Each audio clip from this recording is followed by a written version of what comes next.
What do you say, everybody? With Tony Tsoukalas, I'm Mick Gillispie. Welcome to Monday Night Quarterback here on Bama Insider and the Bama Insider YouTube channel. Coming to you here on the web from gorgeous Fairhope, Alabama, and he's in Tuscaloosa, title town for tonight's show. And as you guys hang out with us tonight, make sure you give us a thumbs up and subscribe. We appreciate you guys being here so much. I mean, this show's so much fun to do, and it's brought to you by Westgate Luxury Condominiums right there next to Bryant-Denny Stadium, literally 200 feet from Bryant-Denny Stadium. That's where we do the post-game show from the Skygate Club, which is right across from the stadium. I mean, you can see into the upper deck from there, not the stands, but you can see the concession stands and all of the videos and everything else, the video monitors, I should say. You get a real feel of Tuscaloosa. You're right by the strip. You're right by the quad. You're right by a lot of the buildings. Anything that you want to do is right there at Westgate. WestgateAL.com if you want to find more information. 1 through 5 bedroom apartments available with the huge decks and the spacious and beautiful kitchens. Find out more. Maybe you want to buy it and rent it out. Maybe you have a kid that's going to be going to college. Maybe you're going to go to college. They're great investments. And then game days are like no other. So I got to throw that out there. That's where we're going to be the next 3 weeks after Alabama football. So make sure you swing back and hang out with us here.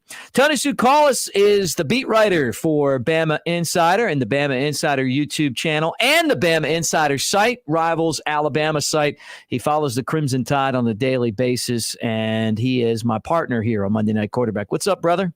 Hey, man. How's it going? It's already November, Mick. It's crazy. It seems like the season just flies by. I can't believe we're in November. I mean, it's the Heisman push month, man. This is where Heismans are decided. This is where divisions are decided. Really excited for this month. Yeah, look, I was going to say it's unbelievable. I mean, we got 4 regular season games left, all in the month of November, 3 at Bryant-Denny Stadium. Then we got to go down to Auburn, but the entire month will be in the Yellowhammer State. It's going to be a lot of fun seeing what this Alabama team's capable of doing. They've got some great matchups. We're going to talk about the upcoming schedule on the show. We'll talk about the college football playoff. We're going to get into some of the comments, some of the reaction with LSU coming to town this Saturday. We might have Drew Sanders back. I heard you in Nick Saban's press conference today, going right after the head coach about what was going on with Drew Sanders. But let's start right here. Let's start right here with not me and not you out of there, but there's the picture right there. Brian Robinson. He's the guy leading the charge saying, hey, guess what? We're not taking LSU lightly. The last time they were here, they beat us. We got a little something for them. Yeah, I mean, Brian Robinson today was asked about LSU, specifically the last time they came here, and if there was any disrespect felt by some of those post-game antics. His response was, "We all know that the last time LSU came here. So with that weighing on us, we've got a way of approaching this week. We still feel that feeling from when they came here 2 years ago, and they beat us on our home turf." We feel like we've got to respond to that. And then later on, he said, we make sure people know just the disrespect that was with that and how it made us feel, and everything that we had, everything we have to do to make sure that doesn't happen again. Sorry, I had to read the small text there, but yeah. So I mean, he felt disrespected, possibly by Ed Orgeron's comments, possibly by LSU players coming over to Alabama recruits and trying to flip them or saying whatever they were saying to LSU recruits. So yeah, I think at least some of the players on this team, the ones that were probably really involved in that game, I think they're going to be playing with a chip on their shoulder and looking for to kind of one last statement maybe against LSU to kind of make up for that 2019 game. Well, let's talk about the things that they're upset about, because they are plentiful. And it was abundantly clear that LSU won that ball game and they were not going to be classy about it. Okay, so you have, first off, the game was amazing. Tua against Joe Burrow. LSU got ahead, Tua threw the interception at the end of the first half. Alabama could never catch up, but they fought. They gave LSU all they wanted in that game, and that was as close as anyone came to beating LSU in that season. LSU went on to win the 2019 national championship. Tip your cap to Joe Brady. Somehow Ed Orgeron beat Alabama, which is still baffling to me, but he had a great team in 2019. But it didn't stop there. Ed Orgeron on the center of the field, made that whole statement, this is our house, and from now on, this is our house, all that stuff he said, which is, obviously on video. Then he had the comments in the locker room, roll tide, what, and then drop the F-bomb on Alabama. The players ran down to the Alabama recruiting section, the LSU players, and they were yelling up into the stands at the recruits that were there that day. And I don't know if they were Alabama recruits. They were just players that were there. We'll call them Alabama recruits for the story. And they were saying, basically like, that we're taking this over. And then last year, Alabama went into LSU. And I think it was 35-0 before Alabama really slowed down in that game. And the Crimson Tide could have beaten LSU last year by 80. Nick Saban felt a little mercy on Ed Orgeron for some reason. And this is the last crack he's going to have at Ed Orgeron before he moves on and probably never is a head coach again. Yeah. But here's the thing. I think, as sweet as it might have been for Alabama fans to get that big win over LSU last year, that was in front of basically no one. I mean, you look at the stands after that Devontae Smith catch, and because of COVID, it's one of those empty stands. This will be the first time this rivalry sees a full crowd. There's been some crazy games inside of Bryant-Denny Stadium in this rivalry, so I think it'll be really fun for Alabama fans to kind of like welcome. I put welcome LSU back. And then, I think that Alabama players want to kind of reclaim their home turf. I don't know if they ever really lost it, but to kind of wash the taste out of their mouth from the last time that they played LSU in Bryant-Denny Stadium. So it'll be a big event. Alabama's supposed to win by a mile, and they probably will win by a lot. But I think that it'll be a fun game for Alabama to kind of, rectify itself.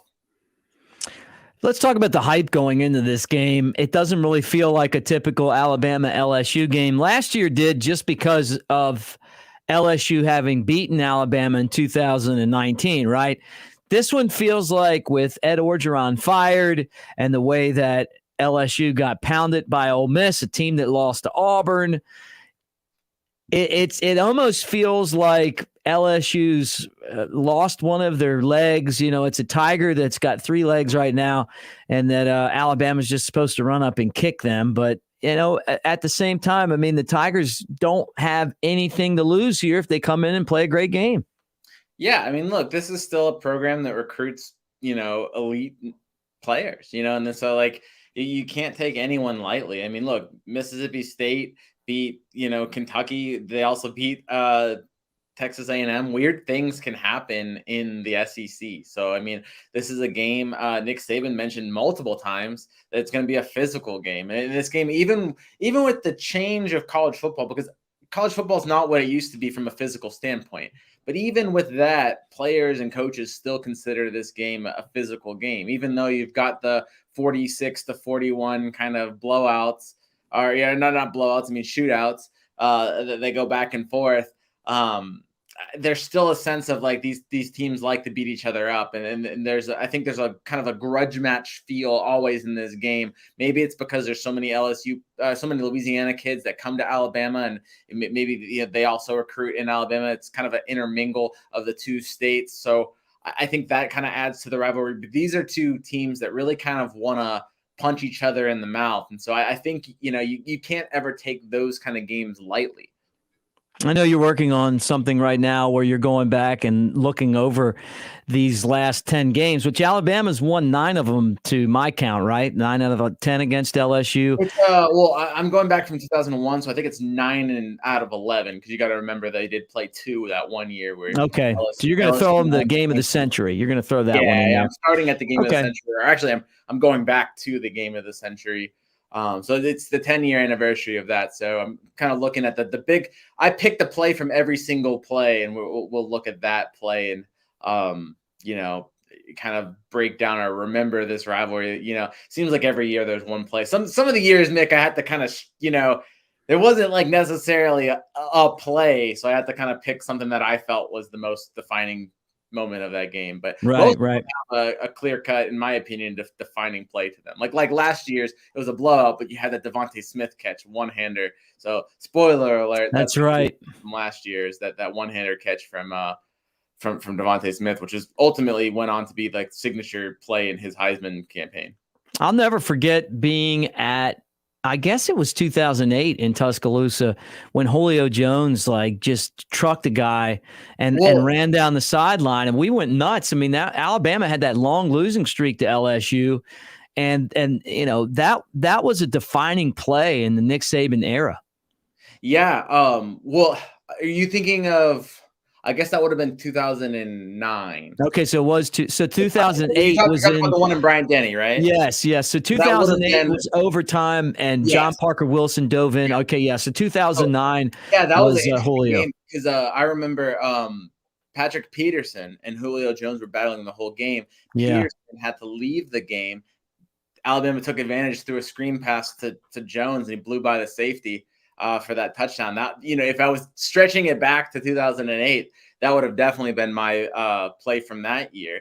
Because I remember that I was actually I was a sophomore, so I was in the stands for that one. I hadn't even really started my I was a sophomore at Alabama, so still could watch the games for fun back then, and so it was a neat moment. I remember that game. Yep, I was working for the Crimson Tide Sports Network.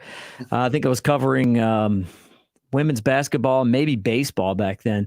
But I will tell you this, I was there as a fan that day, and it was awesome. Well, I'm looking forward to checking that out, and then all you guys can do the same thing, BamaInsider.com. You spoke to Nick Saban today. You asked him about Drew Sanders. Give us the update, and I see Drew Sanders is on there, and I think that's good news for Alabama. Yeah, it is good news. I mean, it's still kind of a wait and see a little bit, but I think the positive thing that we can gain from today's Nick Saban's from his press conference today is that he's going to start that Drew Sanders is going to start practicing this week.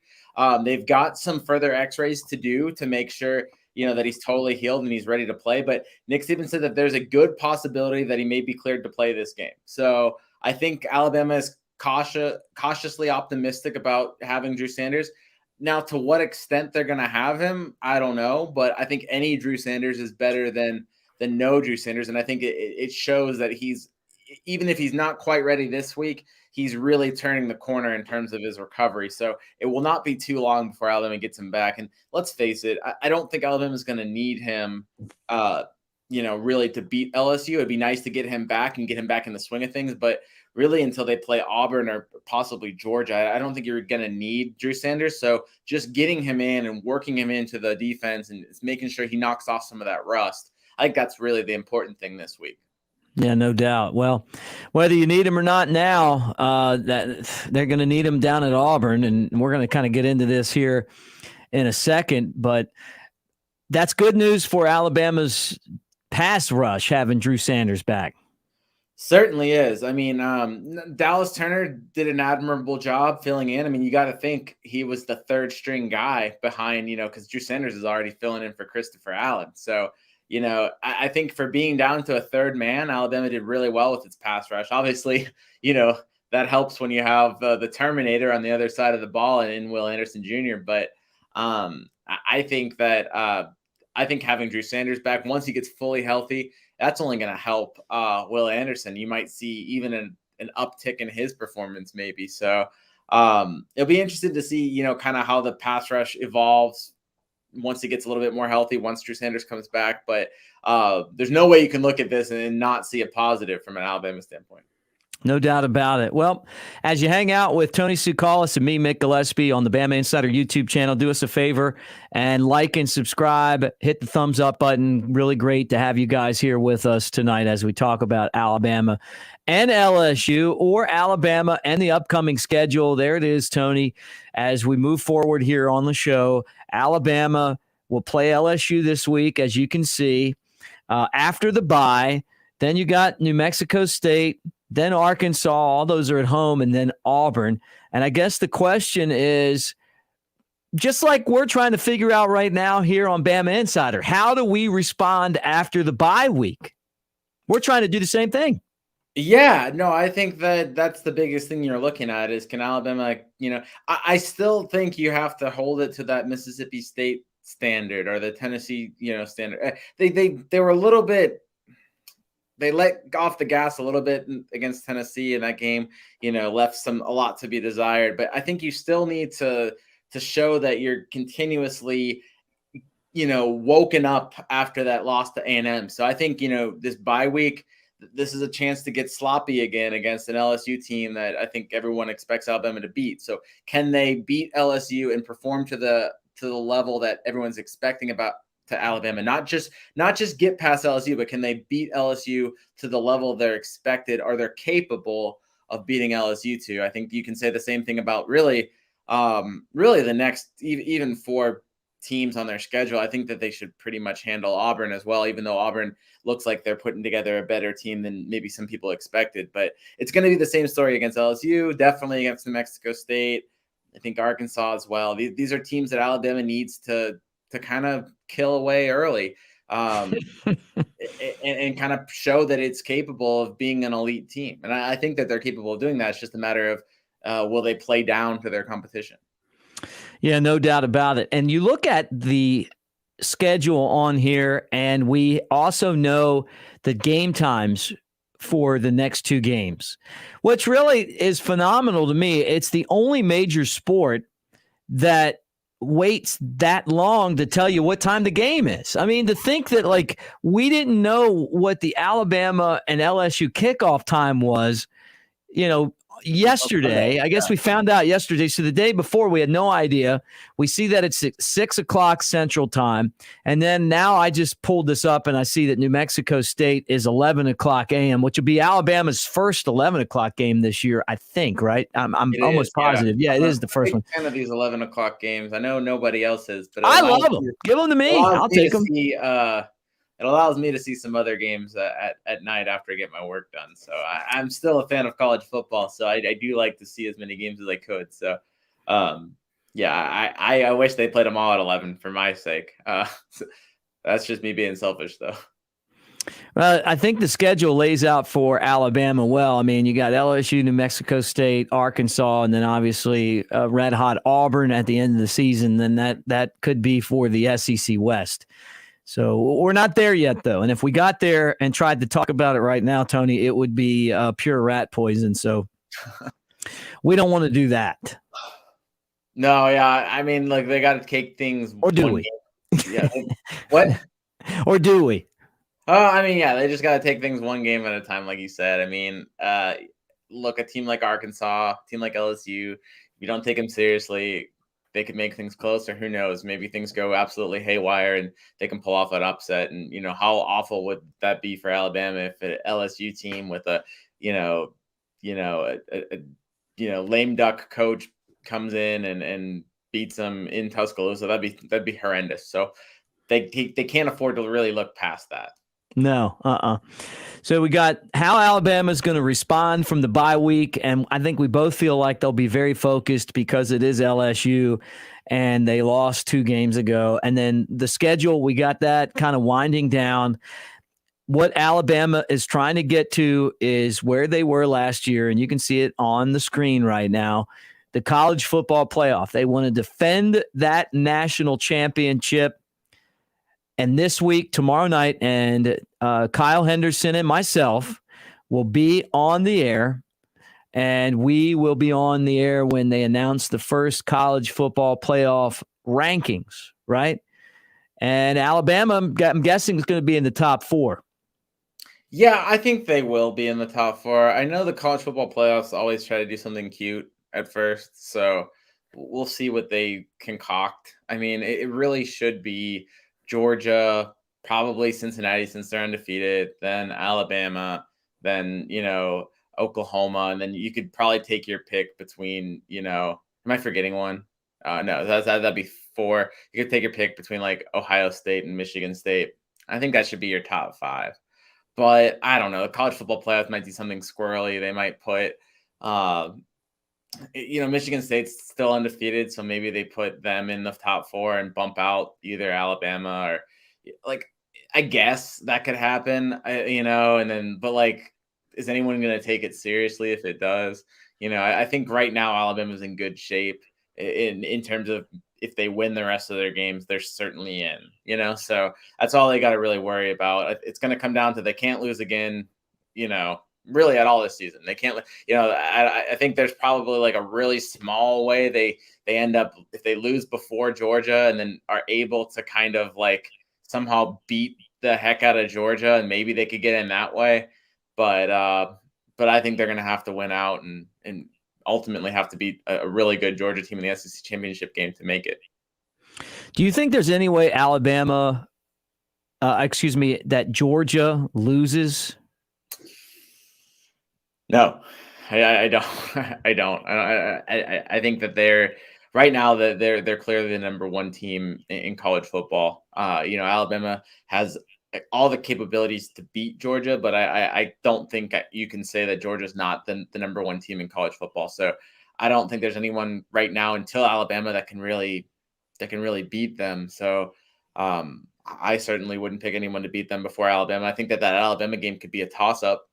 We'll see who's playing better at that time. I think that's why it's so important for Alabama to be playing its best football now, and instead of just trying to save it up for that Georgia game. I think they need to be able to kind of get in that. You don't want to come out flat against the Georgia team, because I think that game is going to be down to a razor in terms of how it's decided, and you can't have those slip ups. So that's why I'm saying Alabama has to play to that standard every week, so they get used to playing to that standard. But I fully expect Georgia to be undefeated, and really Alabama to just have one loss. I expect both teams to win until they play each other. And to be honest with you, right now, I don't know if I could even make a pick for that game. All right, I'm going to name the team. You just tell me yes or no. They'll be undefeated by the time the college football playoff comes around. I'm going to give you a yes for Georgia. They're 8-0 right now. They are not playing anyone very good, except I guess Tennessee is really the only team between now and the SEC championship game, which they are in, that could possibly do something. I mean, it'll be the best offense they've played. All right, so number 2 is Cincinnati. They're 8-0. They've got games against SMU. They could possibly play Houston. Will they go undefeated? They're going to go undefeated. There's just nobody great on that schedule. I just looked at it. Easy win against Tulsa, South Florida. I mean, maybe the SMU game, but I don't even see that. I think Cincinnati is going to be undefeated. I personally think it'd be interesting to see, if they make the playoff. I think it's going to get, despite that they're number 2. And I think when you look at the college football playoff rankings, right, I think you're really going to look at where is Cincinnati, because if you look at it, if everyone wins out, right, you're probably going to have to take, and then Alabama wins, right, you're going to have to take Alabama. You're also going to have to still take Georgia, I would imagine. Then you've got, Oklahoma undefeated, and then do you have an Ohio State team? You know what I mean? So are you going to knock out one of those Ohio States or those Oklahomas or Cincinnati? I know I more than answered your question, so I'm sorry, but I do think Cincinnati is going to be undefeated. I'm just not sure that it's going to guarantee them a spot. Okay. All right. So you say Cincinnati. Number 4 is Oklahoma. They're already 9-0 on the season. And this is where I kind of, gave it away here, but I kind of think that Oklahoma is going to also be undefeated, so that would guarantee them a spot in the playoff if they win and then win out and win the Big 12 championship game. You would imagine that would be enough for them to get a spot in the playoff. So, so that's another one. And they're off this week, and then the next game they have is against number 14 Baylor. So that'll be interesting. And then a team that all of a sudden you have to pay close attention to, Michigan State. Now, Michigan State and Ohio State would eventually play, and that means one of those two teams is going to take a loss. Is it going to be Michigan State? They're number 5 after beating Michigan. I think Ohio State wins that game, so they will lose it. I have Ohio State winning out instead of Michigan State, and I think that's really the only undefeateds that matter. I don't think still got one left here. So you think Ohio State's going to win out? Going to win out. That's exactly where I'm at. Number 10, Wake Forest. And even if they were to win out, I'm not sure that, to be honest with you, they would pass Cincinnati if Cincinnati won out, because I don't think the ACC is that great. So, first of all, I don't think Wake Forest is going to win out, but I'm not sure it matters at that point. Well, look, I mean, don't you think in a way, though, that if Wake Forest won out, it'd be fair? That they would get an opportunity. I mean, they would be the champ of the ACC. Yeah, who do they have up next? And there's just the ACC so I'm bad. Pulling it up right now. Is that any better than what Cincinnati played with? Didn't Cincinnati beat Notre Dame? I mean, I think that's a better win than anything Wake Forest is going to have. I mean, Clemson's nothing this year. So, here. I can pull up Wake Forest's schedule, but the ACC is so bad. I don't think you look at it the same way as you normally look at a Power 5.